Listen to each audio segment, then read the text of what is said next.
Hello, and welcome to another episode of Guiding Light. I'm Jenna Carson. I'm Sierra Larson. We are thrilled to be joined by our special guest, Dr. Timia Crawford. Timia, welcome, and thanks for being here. Mhm. Hello. Thank you for having me. I'm so excited to be here. Dr. Timia Crawford is a powerhouse in the world of performance, blending elite physical therapy with cutting-edge training techniques to help her clients dominate and become their best selves, whether on the court, the field, or in life. Timia quickly made waves in the industry by launching a groundbreaking women's health program early in her career. Now, an entrepreneur and trusted performance therapist for professional athletes, including her own sister, she brings a unique, faith based, family rooted perspective to her work. As a former athlete herself, Dr. Crawford understands the relentless demands of elite competition firsthand.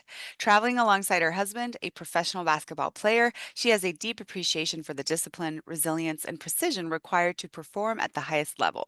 Grounded in her passion for movement and strength training, she is on a mission to redefine longevity and empower individuals to move with purpose, perform with confidence, and achieve greatness through her coaching platform, Purposeful Movement. Tamia, again, welcome. We're so excited to learn with you today. So, you have this passion for physical therapy and sports performance. Tell us how you discovered that passion. So, this is such a great question because I didn't discover it. It kind of discovered me. But when I was younger, I played sports. I played basketball, and I didn't continue into college. But I continued to, work out, and I continued to work at gyms, and I continued to go to facilities. And I loved going to sporting events, basketball games, volleyball games, football games. I was at every game when I was in college. And when I got to my senior year of college, I did not know what I wanted to do. I was like, oh my gosh, what am I going to do? I don't know if I want to go to medical school. I don't know what. I had a conversation with my friend, mentor, one of my best friends, and she was like, I think you should look into physical therapy. I had never met a physical therapist. I had never talked to a physical therapist. And I was like, okay, well, let me look into it. And I prayed over it, and I started to do some observation hours, and I did some observation hours at a sports performance facility, and I was like, oh, this is it. So I was like, okay, God, let's have a conversation. If this is what you want me to do, if this is where you want me to go, I'm going to apply to school. I applied to 3 or 4 different schools, and I only got accepted into one, and it was the same school, University of Central Arkansas, where I had my undergrad and got my biology degree. So I ended up getting accepted into that school. I said, okay, God, so here we are. I'm here and I'm ready to do the work. And so that's how I fell in love with physical therapy. The sports performance piece it was there early on. It was put inside of me early on, but fast forward to 2 years ago when my sister, she tore her ACL. And so I was able to work with her inside of a sports performance facility alongside a performance coach, a strength coach. And I was like, okay, there is a gap that's missing between the physical therapist and this sports performance, and I want to be kind of the bridge to that gap. And that's how I fell in love with sports performance alongside working with my husband who also had injuries, and I helped him return back to sport from those injuries. That's amazing. Tell us more about what that work looks like with your clients, with your husband, with your sister. What methodologies are you using? So the methodologies I'm using are things that I've learned and just had to grow to learn over time. So I've done just a lot of research on like ACL and knee rehab, but also when I started the women's health program in the first facility I worked at, it was pelvic based, so low back, core stability, hips, and so there was a large focus on more of kind of breathing and the total body, especially when you're postpartum or when like women who are having issues, just with engaging their core and being able to breathe. And so those methodologies, fast forward and pushed me when I started to have to train that higher level, helped me to see, okay, how important that strength is, that core strength is, not just with moms and regular everyday people, but also in those athletes, and focusing on hip mobility and focusing on having to get the foundational muscles engaging first, and then we can go into more of the explosive movements and more into the. But if you do not have that core engaging, that hips moving in a certain way, then it'll be very hard for you to be able to progress to that next level of having to carry heavy loads, having to push and have more power and more force with your jumps and your movements and everything like that. Yeah. Absolutely. I'm trained in yoga therapy, and Yes, I really had to learn for myself and for clients that breath is everything and core strength is everything. So yes, yes, I love how you talk about the importance of both of those. And then, of course, your yes, hip mobility and everything, it all ties together. Sierra, you yes. were going to say something. Well, I was going to Yeah. say, oh, Oh, go, yeah. go ahead, No, no, Sierra. no. No, no, Go no, ahead. Go no. ahead. Well, I just wanted to define that core because a lot of people think those six pack muscles, and it's so much more to the core than the Yeah. six pack muscles. It's like, it's from your shoulders to below your hips. Like, that's more core. And that's where you start to have to really piece together what the core actually is. So I just want to throw that out there. No, yeah. Thank you for defining that. I didn't know that. I wouldn't have said like from your shoulders. I would have been like maybe like your belly button to like, but that's awesome. I'm really curious about your experience working with athletes who have had, some pretty upsetting injuries and they're coming out of their sport to Hmm. heal and that Hmm. journey, that process, mentally, physically, emotionally. And I guess some of the things that you've seen or just your thoughts on that journey from going from something that you know, is their world, everything that they do, and then having this unforeseen injury and having to fight back to get to where they were and what that looks like. I'm just curious about what you've seen in that. Yes. So with athletes, they have to instantly go into a perspective shift. They have to because and as a coach and as a therapist, I have to be the one to help them go into that perspective shift because you are going from playing a sport that you played your entire life or every single day to now you don't get to do that. So now that same energy and that same ability and mentality that you put towards that sport, you have to now that detail you have to put into this rehab because and you have to always keep the end in mind. What is the goal? And we just, you just have goals. And I'm always big on and it helped that I worked with the general population first because there are people who have never moved before, never worked out, or never never felt this muscle before. And so it's like, okay, what are the goals? Okay, this is the goal. And so athletes are very goal oriented and very next thing driven. So it's like, okay, like what are we working towards? Okay, we got there now. Okay, so let's move forward from here. And when you have tough days or you have tough moments, you understand that you have to be where your feet are. You have to be present. Just because you haven't reached that goal yet doesn't mean that we are not there or we're not working towards that. So just the perspective of being planted and being where your feet are and pushing towards that, I think that's the biggest thing. And every athlete is different and every person is different. So you have to be able to just be able to encourage and motivate this person just a little bit different than what the next person has to be motivated. And I've learned that just from working with a vast majority of people. So when it comes to athletes, people who are trying so hard to get back to something at high level and what they want to do, it's a little bit easier just because they have that discipline already instilled in them, if that makes sense. It does, yeah. So what would you say for someone that maybe wouldn't be an athlete listening to this, just like a takeaway of maybe they've had setbacks or maybe they've Mm-hmm. had, disappointments and they need to get back to even where they were, back to the beginning or get to that goal? Yes. So I would just say every day you have to find and latch on to gratitude. Like you have to find and latch on to what you are grateful for outside of the injury, outside of what's going on. Because if you have a positive perspective, just in general, in the areas of your life, it will help you funnel into the areas where it's just really tough, where it's really hard, or it's hard to stay in that season.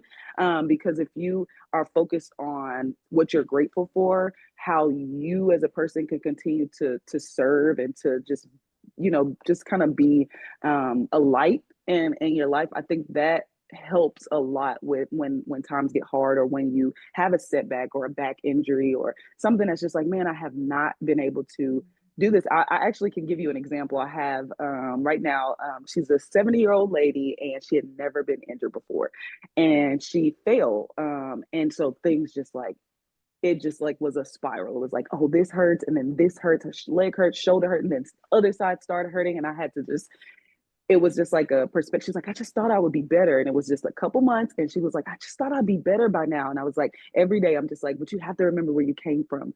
When you came in here, you were in a wheelchair. Like, you could barely walk, you could barely hold on. And now you're walking, you're standing on one leg, and you may still have a little bit of pain. You may still feel a little weak. And this week was a breakthrough. She came in, she said, I feel no pain. I haven't taken any pain medicine. I haven't. And it was just like, to watch. I think that's the beautiful part of it, is like helping people to continue to have that perspective shift, and continue to have that gratitude, and continue to just like, hold on to the hope of where you're going, or what you're just, the hope of just like, where you came from, not even the hope of where you're going or where you are right now compared to where you were before. I think that is the most beautiful part of it all, and how you can, as a just a regular person, everyday person who never really had to do a step up before, but now you're in therapy, and you're like, oh, I'm learning something new. I think that too, being where your feet are, learning something new, giving your body something new, engaging in that, listening to the therapist when they, are telling you exactly what movement and what muscle you're supposed to feel when you're doing this. And if you're grounded in that moment, and putting your feet where you're supposed to be in that moment, then I think that helps. That's the best way to overcome a lot of things, not just injury, but a lot of things in life. And injuries just kind of help with that perspective. Yeah. So being where you are, being where your feet is, being in the moment. And I love what you said, like remembering where you came from Hmm. and being grateful for that progress. I love that. Hmm. And Tamia, for you personally, faith is a huge part of your groundedness, remembering where you came from, your journey. Can you speak to how faith interacts with these different practices for you, and also perhaps for some clients you've worked with? Hmm. So for me, faith has just been, honestly, the more I've grown in my faith, the more I've grown as a therapist and as a coach. Simply because I have just been able to kind of take the principles that I'm learning as I'm reading the Bible, and kind of reflecting that into the everyday. Like when I pray, I'm like, God, search my heart, help me to be, change the things within me that are not of you. Help me to be, a light to those around me. And I think those perspectives of me wanting to just be a helpmate, a helping person, and to serve and to live by the fruits of the spirit. I think that light, and I'm grateful that I have this experience, and I I pray for it every day. So I like to say that, I'm living by the spirit. That's my goal. And I think that light helps a lot with helping people to see just a different type of perspective. And some of my patients, one of my patients, because I also am a travel therapist, so I've been to different cities as well. And so one of my patients, when I was in Atlanta, she was like, "You just come in here lying to us." I'm like, "I'm not lying. What do you mean?" She was like, "You tell us that you just every day. You're like, it's such a good day. You're gonna get better today." And I'm like, Oh. I'm not lying. I just want you to understand that you can get better. Like you can, if you just have to hold on to that hope. And I think that is the faith in me that's just like, you have to, you know, understand, number one, just how good God is, and how good it is for you to wake up this morning, but also understand that, even in dark moments, like there is still light, there is still, and so that's how my faith has been able to just help me with my patients. And this week, I don't know what about this week, but this week, a lot of people have just been pouring into me, and like, giving me my flowers, and telling me how much they have enjoyed working with me. And so I think it has been very fulfilling to know that I pray for this every day, and for you to reflect that back to me, and say that to me, like, I'm super thankful for that. So I think that it has been like an answer to that question, just from getting that feedback from my patients. To me, have you always been a person of faith, or was this something you developed? I mean, faith is always developing, right? Hmm. But Hmm. I'm curious about your story with faith. Yes. So my family is rooted in God, so I will say that. But I did not grow up in like a church home or like going to church every Sunday. My best friends went to church. My dad, when I lived in Chicago until I was 6, and then I moved down to Little Rock, where my mom remarried, and so I. Would go when I go would go back to Chicago a couple times out the year. My dad was a deacon in the church, and so I would go, and we would spend a lot of time at the church when I was there. And then one of my best friends, I would go to her house a lot on the weekends, and you was not going to her house and not getting up and going to church on Sunday morning. So I was rooted in it from that perspective, but I wasn't saved, and I did not get baptized until I was actually in college. College is where I grew, really started to understand what it was for me to have a personal relationship with God, and for me to start reading my Bible, and to actually like take that time to acknowledge just that personal relationship. It wasn't until I got to college when it was a church that they just pulled college students, and they had a college um service. They had a college service, and so it was just like the perfect place, and we would go to like retreats and just to be around like-minded people. That's when I really started to grow and understand what it meant to have your own personal relationship with God. And then over time, just this past 3 to 4 years of traveling with my husband, where I really was like, okay, I'm gonna read this Bible for myself. Like, I'm gonna understand what it means to and I've been so blessed to have a Bible study teacher through my best friend's mom. And I always just say, like, I used to pray, I just want a faith like hers, which when you pray that prayer, you have to realize that God is gonna put you through things that is going to that is going to grow you and help you to have a faith, and not just, he's not going to give you that faith, you have to build that faith. And so that's how I've come to be where I am now. It's just like a constant tugging on my heart, but also just like praying to want to read my Bible more, and then actually like sitting down and being disciplined to doing that and being obedient to that.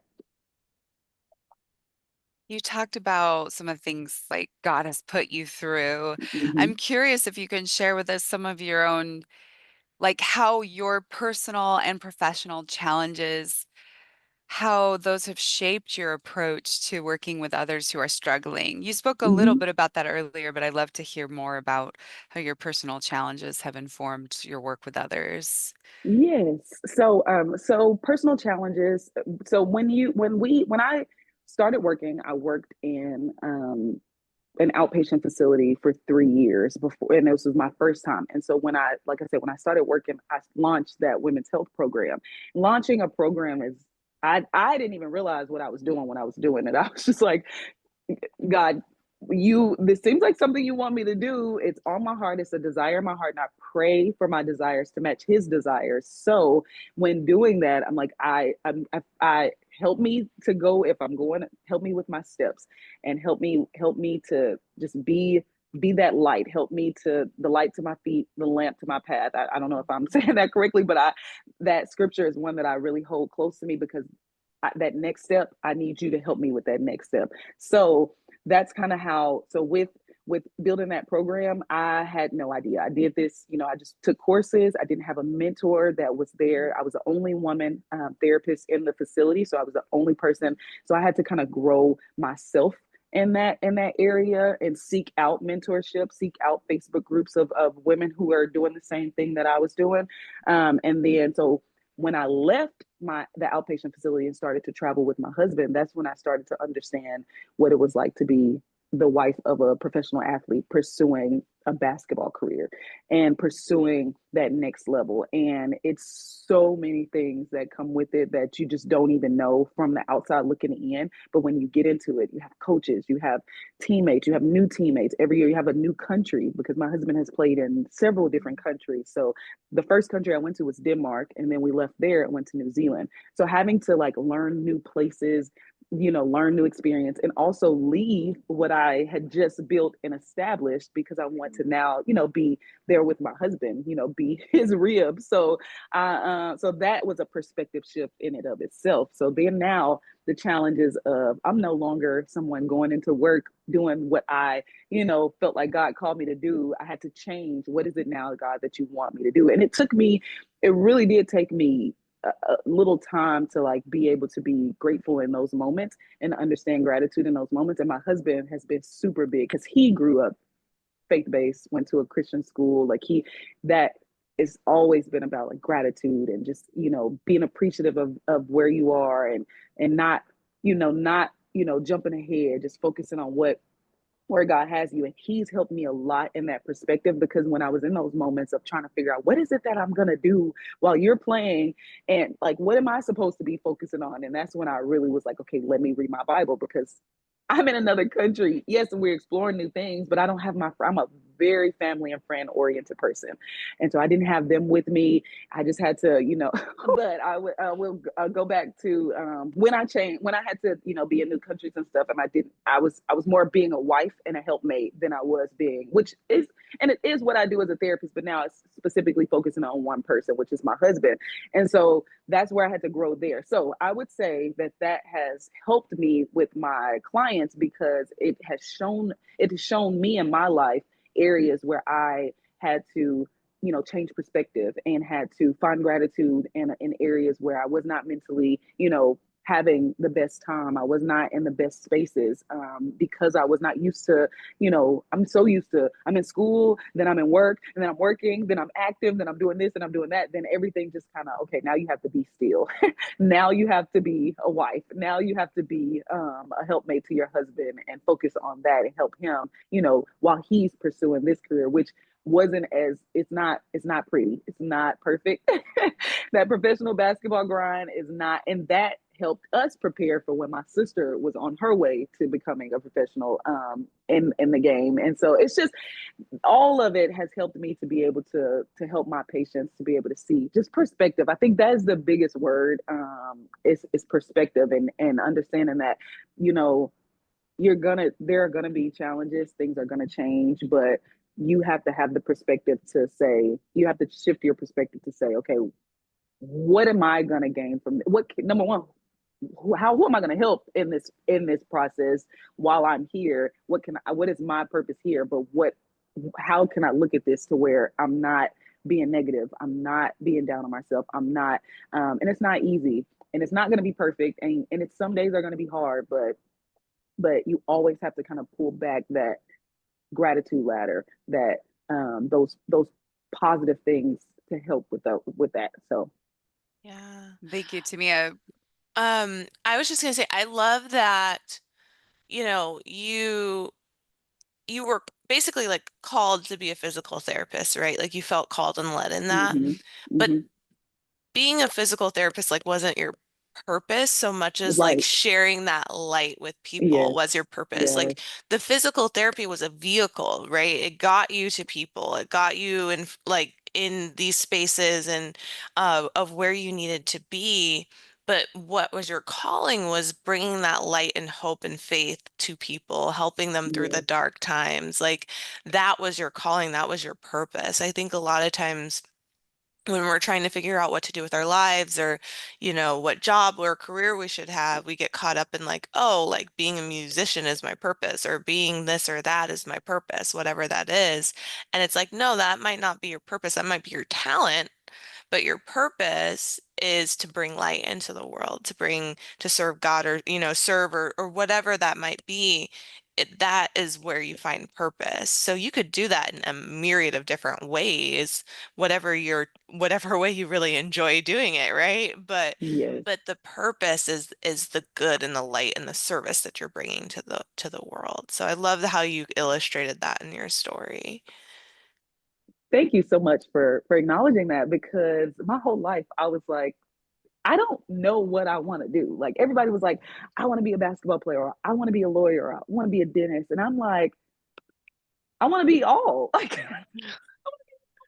all of it. Like at one point in my life, I wanted to be a teacher. I wanted to be a lawyer. I wanted to be a doctor. Oh wait, maybe I do want to play basketball. Oh wait, maybe I want to be a like I've done so many different things, and so I'm like, why don't I have that one thing? And then it just as I've grown in my faith, I start to realize that these are just vehicles. I'm a vessel. So God, whatever in whatever area I'm in that moment in my life, I want to be. I'm just your hands and feet. Just work through me. That's where I am. So thank you for acknowledging that because that has been a point that I've gotten to realize that passion purpose is not it's not what you do. It's really who you are and who he is in you. That's what purpose is. That's beautiful. And I'm hearing a lot of resilience in your story. There's a lot of spiritual resilience and a lot of emotional and mental resilience. And so I just wanted to point that out because we've had a couple episodes on our podcast where we focus on this idea of resilience. And so these Mm-hmm. practices you've pointed out of gratitude and faith and perspective, they all really create this beautiful tapestry of resilience. So I also wanted to Mm-hmm. point that out as well and encourage all of our listeners to to see how important your part is in this tapestry and your gifts Mm-hmm. are, your skills are, and whatever it looks like. And so even when we lose a sense of purpose, like your athletes that you work with that have to step back and work on rehabilitation rather than going out and playing games, right? Um, there can be that deep sense of purpose even in the recovery process. So I wanted to say that that's something I'm hearing as well, that purpose transcends the any given challenge that we're facing, right? Any Yes. moment in Yes. time. So, what advice would you give our listeners to help each of us create a path of fulfillment and impact in the world? Ooh, that's a big question. But or that's a big statement. Because the advice that I would give is God places the things we are all special in our gifts and who we are and what we enjoy. And I think that if we focus on fine tuning those gifts to serve others and not for our own self fulfillment, I think that will always help us to continue to move forward no matter what area of life you are in. So if you're a mother, you have a specific gift to be a nurturer, to be in you specifically. I just speak to myself, like me specifically. I just I don't know. I love reading, so I would I could pour into reading more as a, reading more books about motherhood to help with, my future children. Or, I just think that God gives us these gifts. And if we utilize the gifts that he gives us and, pray for our desires to match his desires and use those gifts to serve others, and how can what areas of my life can I be of service to someone else, and we focus on that and not on where we are or what we're doing or what money we don't have or whatever. If we try to get away from what it is about us and focus more about kingdom and who the people, I think that would be super helpful in coming out of a lot of things that a lot of people I feel like deal with, as far as like anxiety, depression, or just like everyday life of being just a human being. I think that when I shifted my perspective from me and put it on others, I think that always is what helps me. And I just because I love people, so I think that people should that I think that would be the advice that I give. Like, fine tune your gifts, because they're so special and every person is special, but also fine tune those gifts so that you can be of service to others. And it can be very small. It doesn't have to be that your life is about so starting a nonprofit or anything like that. No, it's just the people around you. You can be you can be of help to the people. What do people need around you in your family, in your immediate circle, that your gifts, your own personal gifts, things that you love to do, will help with that. That's beautiful. And used the word kingdom, and I believe you're referring to, Jesus talking about the kingdom of God. And one thing that I love is that he said the kingdom of God is among you. Like this, he was teaching us a new order in which we served others, Hmm. and then beautifully receive something in return, which Yes, is we are building a kingdom of God where we take care of right. each other right here, right now, and also deepening our own purpose in that community as we serve. And so I thank you so much for pointing that out because, in my experience, that truly is where meaning and purpose and joy, deep, lasting Hmm. joy, come Yes, from. yes, yes. I agree. That peace. I always pray that peace Yeah. that surpasses understanding. Help me to have. I pray that all the time because that is where and it come. I'm starting to understand that it comes from, you know, being being that hope and that light for other people. That's and growing, growing his kingdom and what is it that you need us to do? What do you need me to do? I'm here for you. That's what I always say. I'm here for you. Well, you are a great example of that light. And I want to thank you so much for being here with us today. Sierra, did you have any more questions? Or Tamia, do you have any insights you'd like to add before we wrap up today? I do want to talk a little bit more about the movement piece, Yes. because I do believe that we are in a state of sedentariness.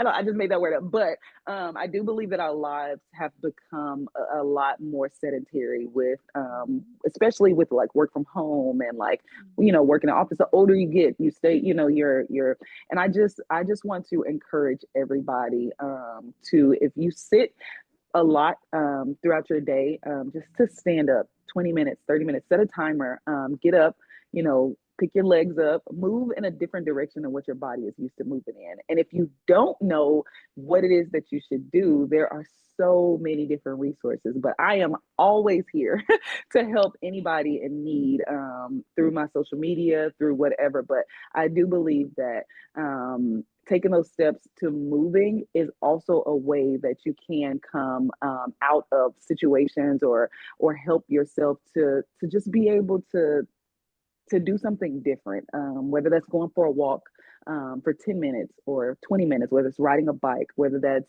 um, yoga, Pilates, taking a class, trying, they have free options everywhere. They usually, there are so many different ways, but even in just your home, if you stay at home, YouTube, there are so many different ways. And I just want to encourage that because movement is medicine. And I do believe that that is an area of life where we need to be more encouraged in and more educated on, because there are a lot of people in pain, not just mental pain, but also in physical pain. And a lot of that comes from being sedentary or not focusing on yourself and fine tuning that gift of movement.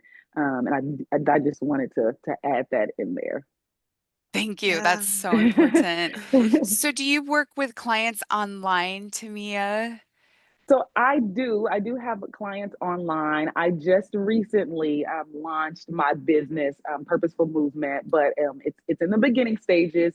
But I have had clients through Instagram, through just online where I send programs or I send advice or we have consultations. So I do online coaching as well. I can't do therapy only in the states that I'm licensed in, but as far as coaching, I do help my clients. I do have people that I have worked with across the states, across the honestly, and when I still have a client that I worked with in Australia, so I do a lot of work online. Yes, Amazing. Where can our listeners find you on Instagram? I am Tamia Marie DPT on Instagram, and then Dr. Tamia Crawford on Facebook, Dr. Tamia Crawford on LinkedIn, and but Tamia Marie DPT is my Dr. Tamia Marie DPT is where is my handle on Instagram. Wonderful. We encourage listeners to check you out on Instagram and to move and pursue purpose through service. Sierra, do you have anything? I want to make sure I'm not talking too much. No, you're fine. No, I'm just sitting in awe. I don't think we mentioned it, but to me, it's actually my cousin. Like we grew up Yes. together in Chicago, and it's just so funny to just see her. We grew up like sisters, just so close, Yes. and it's so funny to just see the similarities and just, what God's done in both of our lives and growing Yes. together in that way. So it's just really fun. I'm like just having a family moment, just looking at my cousin like she's so awesome.